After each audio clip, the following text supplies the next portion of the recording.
Hello, Rebuff, and welcome to my channel. Today, I will be talking about how Google Meets has gotten a lot easier. Google Meets has listened to the education community, and they have implemented more controls on Google Meets, and they've also made Google Meets a lot more user-friendly. This video is going to be best for users who are already on Google Classroom, but if you're wanting to set up a Google Classroom, please reach out to myself or JD.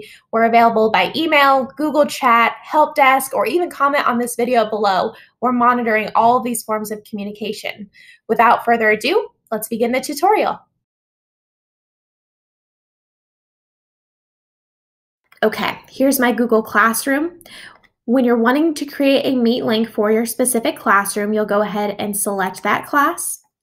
Now, I've already created the Meet link for this classroom, and I can show you, it'll show up right here. So we have the title of your class, the meeting code for your class, and now you have a really handy Meet link here. This is how it'll show up on your student's end as well. You can select to have it on or off on the student side. I would keep it on for students to be able to click into the classroom. Let me show you how to set this up. You'll go up here to the top where there's a gear. And when you scroll down, you'll see that there is now a section for Meet. Here where my Meet link currently is, there will actually be a box your first time setting this up that says create a Meet link. You'll click that box and it will automatically generate a Meet link for you. As I was talking about, you can have this visible to your students or not. I would leave it visible to the students. And if for whatever reason you feel as though someone has gotten hold of your Meet link that you are not wanting in your classroom, you can always go down and reset that link and it will generate a new link for you. So now let's get back into our classroom. A couple other details. When you create this Meet link, you, the teacher, have to be within the meeting for your students to be able to join as well. And once you, the teacher, leave that meeting, the students are no longer able to stay within the meeting and they're no longer able to access the meeting. These are a couple of controls that Google has implemented that have been really nice on controlling the environment. Here you see I clicked the link and I now am creating a Google Meet. When you select the Join Now, that's when you're actually in the classroom. And this is when students are actually able to join your classroom. Now you'll see there's no meeting nickname that you create. Google is going to generate something generic for you. So that way the meeting links can continuously be used and they do not have to be changed each time you have a meeting. Google will go ahead and adjust accordingly for you.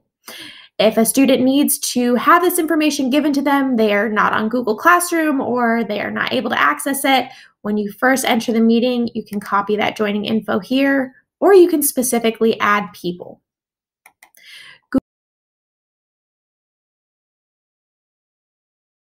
A quick tip I have for office hours, I've gone onto my Google Classroom and I've actually created a class right here called Office Hours. How I did that, much similar to creating your normal class, I click the plus sign, click Create Class, and I titled it Office Hours. Now when you go into your office hours, you have the class code here at the top, and I can make it bigger.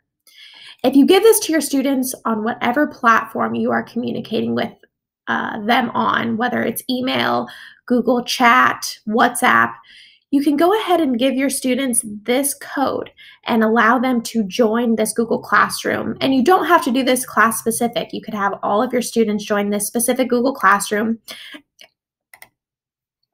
And you could then create that Meet link. And as you can see here, it has that Generate Meet Link button. And click Save. You can also post anything here. You can tell students when you are going to be away from office hours. Students can write questions that they might have that they don't mind asking publicly. You can do a lot of fun things here with the office hours. That's just one idea for doing office hours if you don't have something you already enjoy. Okay, Rebuff, that will conclude today's tutorial. A few key things I would like for you to remember. Number one, students cannot join these Google Meets created this way unless the host or teacher is present. So make sure you're logging on a few minutes early so students can start trickling in before your class starts. Number two, when you, the teacher, leaves the classroom, everyone else is kicked out of the classroom as well. So students will not be able to click back into the meeting or stay within the meeting. It will end for everyone involved on the call. And 3, when you set up your Google Meets this way, it will be able to be reusable every day you have class, every week you have class. Google will continuously put new codes in, and you don't have to do anything except for click that link. I hope this makes it a little bit easier.